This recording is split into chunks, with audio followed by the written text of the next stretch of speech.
Hi, this is Math 8, looking at Unit 3, Lesson 3, representing proportional relationships. And so today we're going to be graphing proportional relationships. All right, so you began first of all a little number talk on multiplication in your class today, and your first job was to find each product mentally, using some mental math there to figure those things out. So perhaps you went 15 and 2, and you went, I think I can do that one in my head. It's 30, no problem about that. And then you went 15 times 0.5, maybe you thought about that being like a half, and then you thought maybe that's half of 15, it's about 7.5 or something like that. And then when you get to here and you go, well, that's going to be a fourth, that means I'm cutting that number in half, so what's half of 7.5? Well, that's going to be a little bit funkier, and maybe you thought maybe you knew 3.75, that could work there, no problem.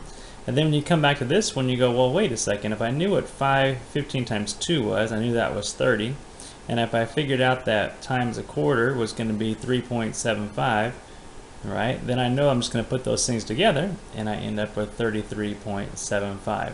So just kind of a way of kind of combining some different facts that you knew and making into one big one there.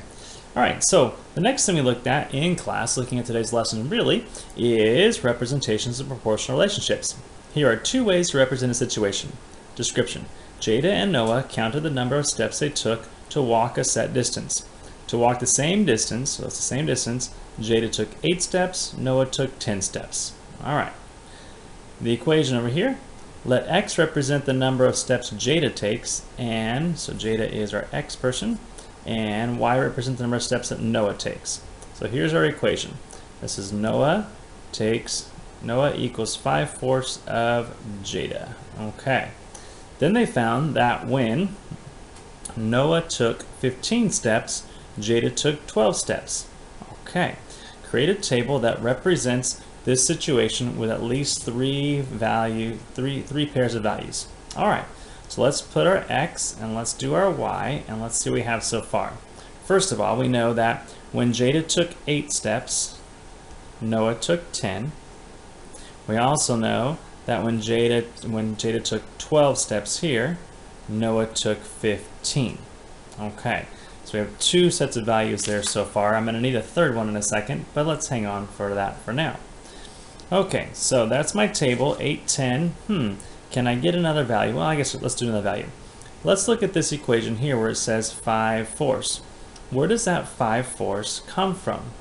Well, the 5/4 we talked about before is our k, our constant of proportionality, right? That's our k value, which is found by doing a y divided by x. In this case here, if you look at 10 over 8, 10 over 8 can reduce, and because those are even numbers, 2 goes in there 5 times and 2 goes in there 4 times to 5/4. The same is true for 15 over 12. Because 15 over 12, 3 goes in there 5 times and 3 goes in there 4 times. We have the same constant proportionality. So if I want another point, I could take any number that I chose, let's say for example 1, and we can multiply it by our constant proportionality, 5/4, and end up with 5/4 for my y value. Okay? That's how that works. If I wanted to do a point like 2, I could do 2 times 5 over 4, and that becomes 2 times 5 is 10, and 10 over 4 becomes, reduce that down to 5 over 2, which is 2.5. So at 2, I would have 2.5. So I actually have 4 values there. How's that? The next question, it says to go ahead and graph this relationship and label the axes. So I'm going to use those numbers then to graph it over here on this chart. So we're going to have, we said that Jada was our x value, so here's Jada, that's our x, and then we have Noah over here, N-O-A-H for Noah, that's my son's name, and then we have Jada and Noah there. Now for Jada, we're going to mark this out and use this as whole numbers, 1, 2, 3, 4, 5, 6, 7, 8, 9, 10, 11, 12. Now I'm going to go up to 12 because I know for my Jada part here, we get up to 12 steps right there for the x value, and we didn't go any higher than 12. So I know I want to put something in the range between 0 and 12. Now for Noah, I want to go between 0 and 15. So when I look at my chart here, If I was to go by ones, I run out of space. 1, 2, 3, 4, 5, 6, 7, 8, 9, 10, 11, 12, 13, 14. I ran out of space of 15. So I could use it as 15, or I can, I could go 1 to 15 and just add another bar up top. That's a possibility. Or I could count by twos, depends on how you want to do that there, okay? I went ahead and I counted by twos initially, but let's go ahead and just go off the page for now, okay? So I'm going to go 1, 2, 3, 4, 5, 6, 7, 8, 9, 10, 11, 12, 13, 14, and we'll go one up higher, 15. I'm just going to add another little box right there to 15. Why not? It's not going to hurt anything, so I'm going to just add another row to my coordinate grid. Okay? So let's see our points. Our points we had 8, 10. So here's 8, and 10 is right here. So there's 8, 10. We also had 12, 15, and that's our one that's going to be off the point grid there. So there's 12, 15 approximately. We had 2 and 2.5, or 2 and 2.5, about here. And then our one value for 1 was 1 and 5/4. So 1 and a quarter, so somewhere about here. Okay, if I graph that there and label there, I can now take my ruler, and through the origin we can connect all those dots together to graph that proportional relationship. Question is, how can you see or calculate the constant proportionality in each representation, and what does it mean? In terms of our table, because our table was an x and y, and we had something like 8 and 10, like we said, we can do y over x, 10 over 8, and we can say our constant proportionality is like right there. If I want to look at the graph and figure out what does that mean, this becomes, like we said before, we're going to be going kind of up 5 and over 4, and we can see, does that hold true? If I have a point, for example, at 8, okay, and 8, 10, if I go up 5 units, 1, 2, 3, 4, 5, and then I go over 4, 1, 2, 3, 4, do I find another point on that graph? And the answer there would be yes. I could also go down 5 units, 1, 2, 3, 4, 5, and then over 4, 1, 2, 3, 4, and I find myself on another point on that graph there. So I could look for the constant proportionality by finding that slope, by making some triangles here and trying to figure out how does that work there to make some triangles with the same slope there and graph that out. Okay? So how can you explain, what does it mean? What it means, first of all, I forgot that part there, what it means is that Noah takes 5 steps for every 4 of Jada's. Okay? Or another way of thinking about this, for every 1 step of Noah, every time Noah takes 1 step, Jada takes 1 1/4 steps. Okay? So it depends on how you want to look at there. This, the 1 1/4 step is right there, right? Every time that Jada, oh, got it backwards there. Every time that Jada takes 1 step, for every 1 step of Jada, Noah takes 1 1/4. Alright, so here's Jada's step at 1, and Noah is here at 1 1/4. Is where we are there. When Noah takes 5, Noah takes 5, Jada is at 4. So a couple ways of kind of writing that out there. How can you tell if the equation, description, graph, and table all represent the same situation? Well, we can tell it's the same because they have the same K value. They have the same constant proportionality. Okay, which was 5 over 4. They have the same value in all, the table and the graph and the chart, all and the equation, all the same. Okay, the next part says here are 2 ways to represent, come into focus there, sorry. Here are 2 ways to represent a situation. Description: the Origami Club is doing a car wash fundraiser to raise money for a trip. They charge the same price for every car. After 11 cars, they raise $93.50. 11 cars, $93.50. After 23, they raise $195.50. Write an equation that represents a situation. Use C to represent the number of cars, so that's our C, which is normally our X value, right, our X value, and then M to represent the amount of money raised. That's usually our Y value. Okay, so traditionally we would say we're looking for Y equals K times X. In this case here, we're going to use the variables M and C. So we're going to make this into the form of M equals our constant proportionality times C. Okay, we're just replacing those ones there. To find our K, what we need to do is we need to take our given information. We're going to take our 9350, that's our 1Y value, over our X value, which is 11.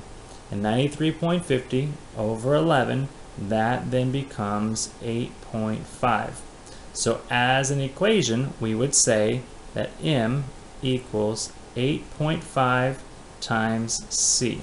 That's our equation, using M for money raised, C for the number of cars, and our constant, our K value is 8.5.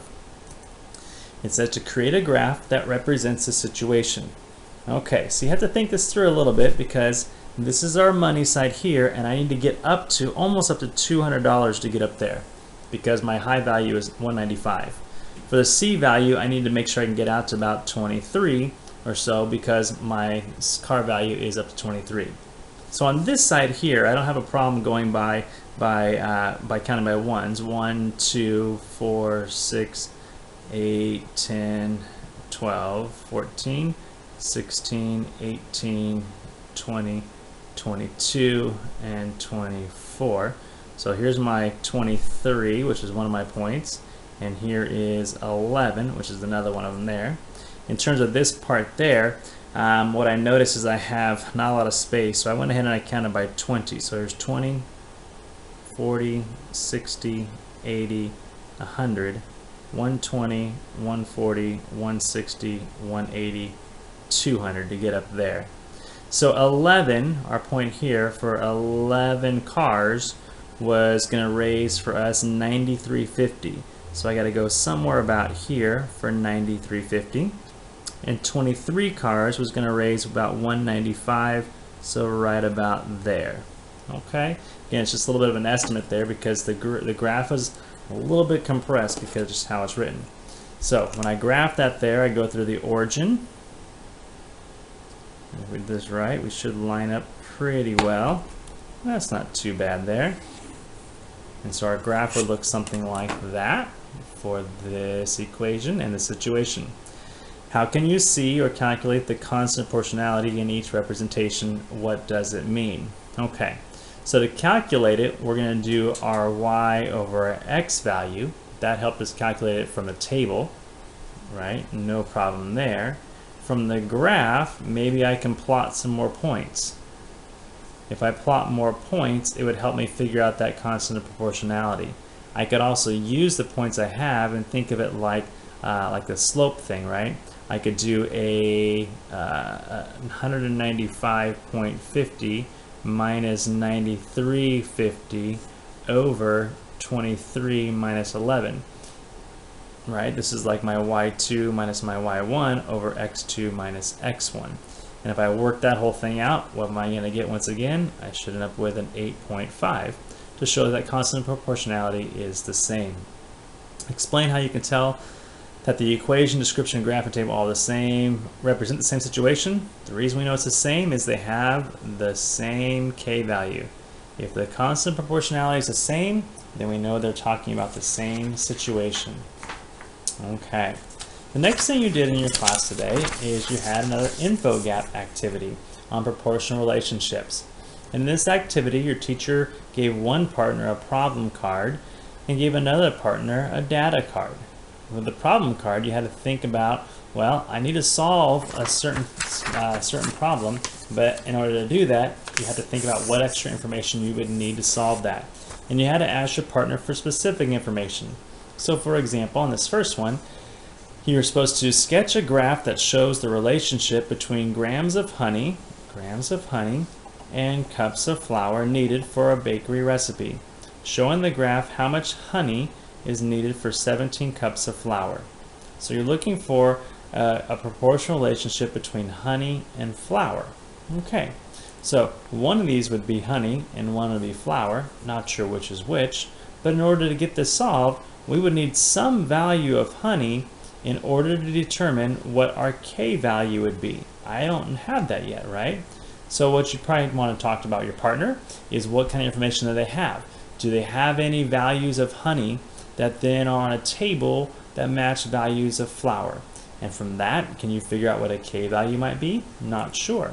So that's the type of thing you need to think about, because there's definitely more information that you need. Even if I said, okay, well, here's 17 cups of flour, I don't know where to put a point at for that other part, for the honey, to know where to put a point at to draw a line. I have no idea. Now, if your partner then gives you some information, and we said, oh, well, honey, at 27 grams of honey, correlates to 6 cups of flour, well, now I'm getting somewhere, right? Okay, if I knew this was honey, over there, and we made this our flour, and I went, well, 1, 2, 3, 4, 5, 6, and we said honey was at 27 over here, so we went to, maybe we went by fives, and we said this was 5, 10, 15, 20, 25, that's not a very good graph there. That's going to be too small if you ask me. Maybe because 27, I'm going to count by, let's count by threes. That's kind of fun. 3, 6, 9, 12, 15, 18, 21, 24, 27. So at 6, at 6 we're at 27. So I could say, for example, well, since it's proportional, again that was just messed up there, I should have a graph that looks something like that. The question though was how much honey is needed for 17 cups. So if we're looking at 17, we know it's going to be somewhere around there, but the way to figure that out would be, we need to find our constant proportionality, right?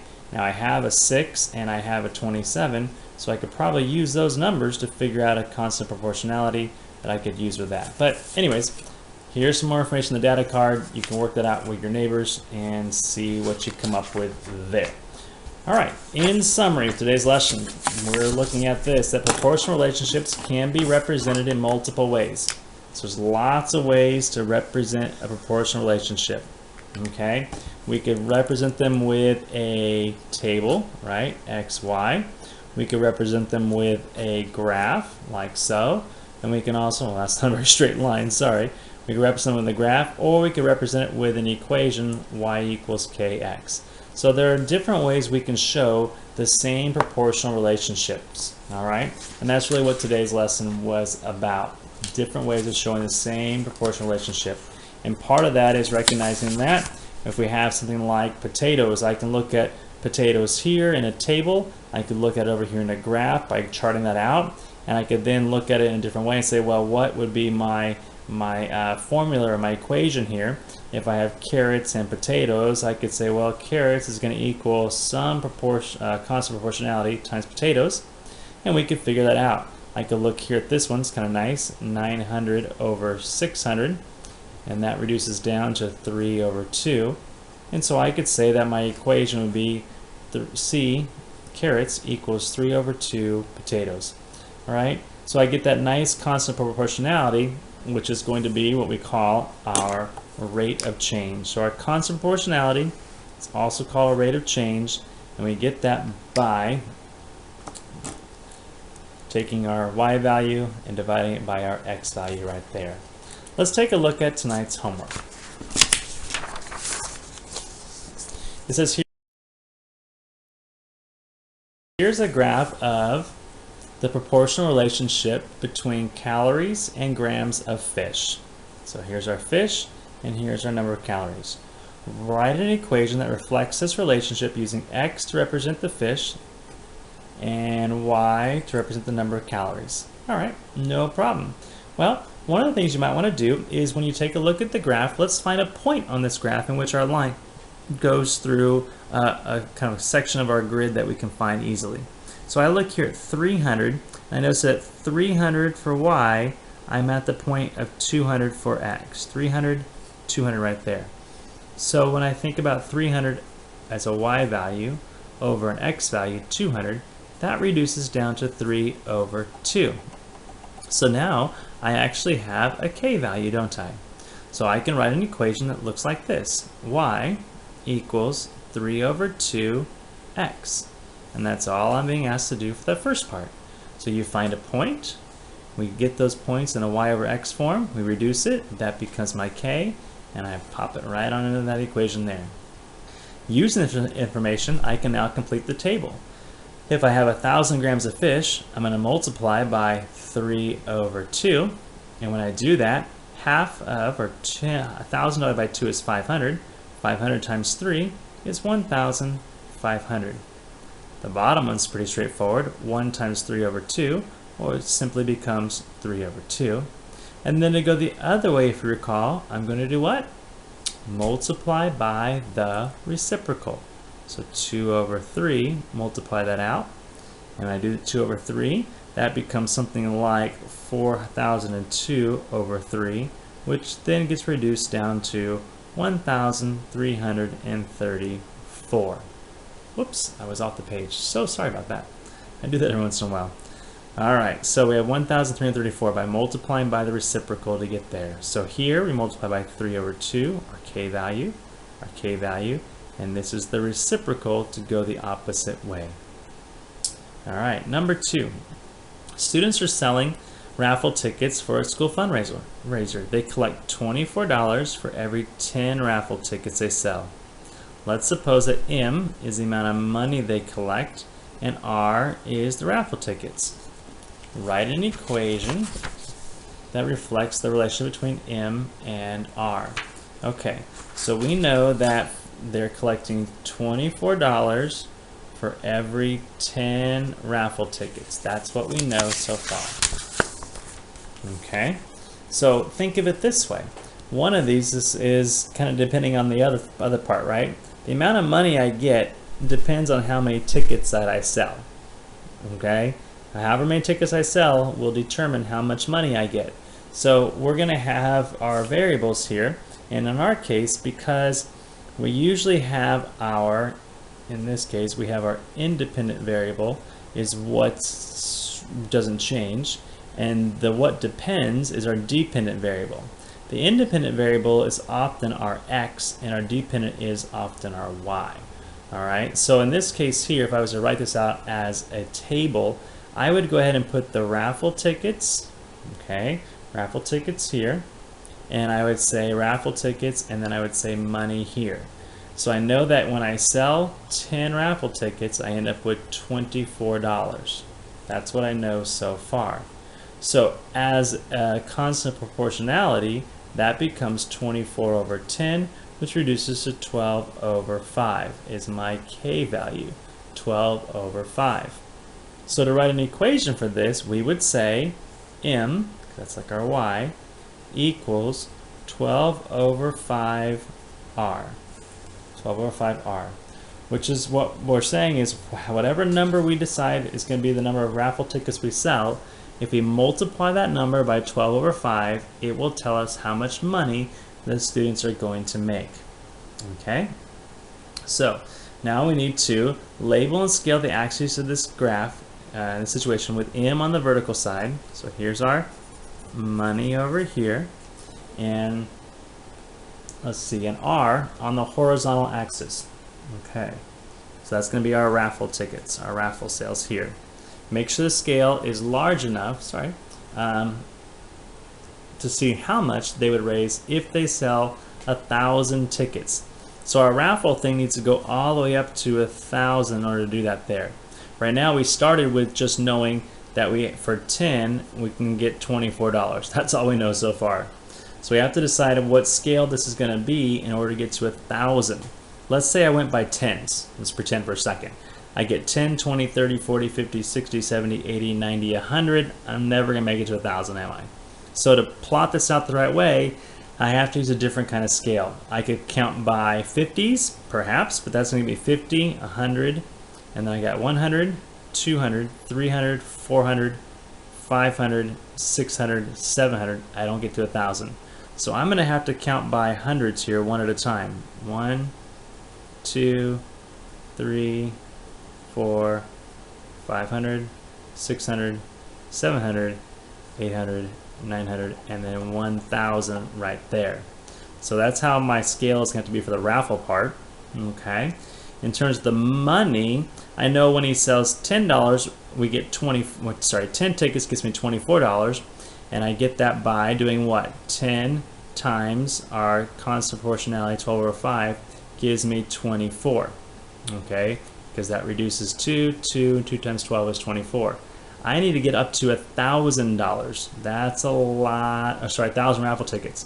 So that's going to be 1,000 times 12 over 5 for my big money amount.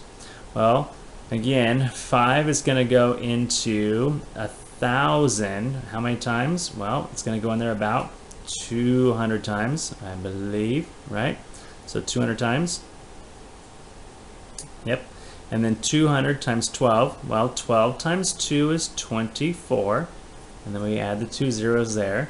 So we have $2,400 is what's going to be made when I sell 1,000 tickets. So when they sell 1,000 raffle tickets, they're making $2,400. So my money scale needs to get up to $2,400. Okay, that's a lot of money.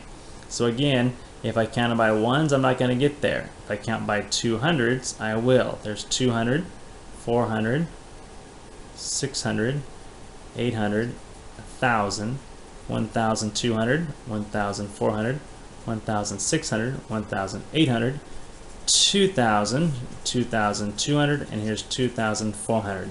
So when we sell 1,000 tickets, raffle tickets, you make $2,400. All right.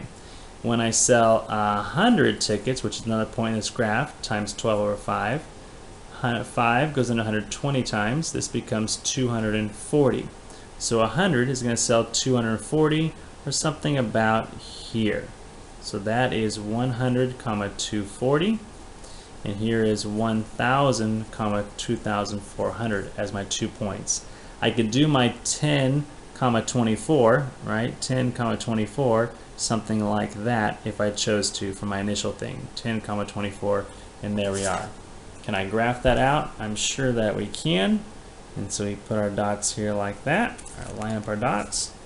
We go through the origin, and that's what that graph would look like for us, like so. Okay. So the hard part here is getting your scale right on your raffle and your money. That's the part that takes a little bit of time to figure out. Okay, hopefully this part was pretty straightforward. This part just becomes something you got to play with to figure out what's going to work. Okay. Number 3, describe how you can tell whether a line's slope is greater than 1, equal to 1, or less than 1. Okay, so to do that, you have to look at the y value and the x value. Okay, this is a review from Unit 2, Lesson 10. So for example, let's say I had 3 over 2. Because the number on top, the y value, right? If the y is greater than the x value, then the slope is greater than 1. So 3 over 2, because that's going to be 1.5, right? If I had the other way, if y is less than the x value, then the slope is less than 1. Okay? If they're equal to each other, 2 over 2, so if y equals x, then the slope is 1. Okay? And that's basically what you're going to look at there. You have two values, y over x. And so if y is bigger than x, the slope is greater than 1. If y is less than x, the slope is less than 1. If they're equal to each other, then it is 1. All right, number 4, last one here today. Okay, and this one's a little bit tricky in some ways, so hang in there. We're going to be, again, a review of Unit 2, Lesson 12, where you did talk about how to make equations for points. In this lesson, Unit 2, Lesson 12, you were given points and deciding whether or not those points would work, would be a part of that equation. Here, it says that a line is represented by this equation, and there it is there, and what are the coordinates of some points that lie on the line, graph the line on graph paper. So now you have to figure out some coordinates. Last time they gave you coordinates, and you had to decide, did they work? And you did that by plugging the number in and seeing if it still worked out. This time, they're not giving that to you, so you get to make up your own coordinates, so to speak, to figure that out. So here's what I did. I went ahead and said, well, let's make an XY table, and let's plug some values in to see what happens, okay?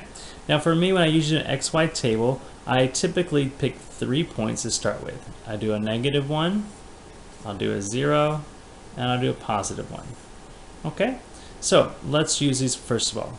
On the first one, if I take y over, and I use -1 for x, -1 minus 2, and I make that equal to 3 over 11, and then I solve that equation, I have y over this -1 and minus 2 become a -3.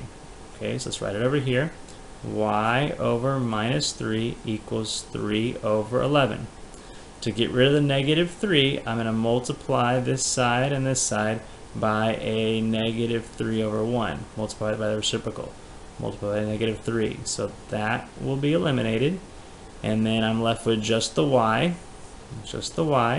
And that's going to be equal to 3 times -3 is -9. And 11 times 1 is 11. So I have at -1, my y value is -9 over 11. Alright, a little bit long process there, but that's how I work that out.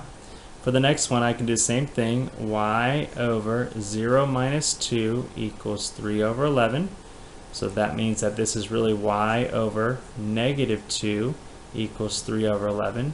I'm going to multiply this over here by -2.